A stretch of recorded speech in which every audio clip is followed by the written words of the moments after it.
28 اگست 1966 کی رات سید کی اپنی بہن سے آخری ملاقات کی رودات: زندگی اور موت میرے اللہ کے ہاتھ میں ہے۔ یہ لوگ میری زندگی کا فیصلہ نہیں کر سکتے، نہ میری زندگی میں کمی کر سکتے ہیں اور نہ ہی اضافہ۔ جو میرے رب کو منظور ہے مجھے بھی وہی منظور ہے۔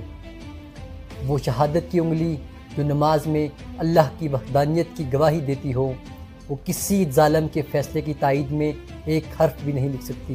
کتب شہید تھے جو جمال عبد الناصر کی فسطائیت اور بربریت کے سامنے سیسا پلائی دیوار کی مانند کھڑے رہے، اپنی جان کا نذرانہ پیش کیا مگر اپنے ضمیر کا سودا نہیں کیا۔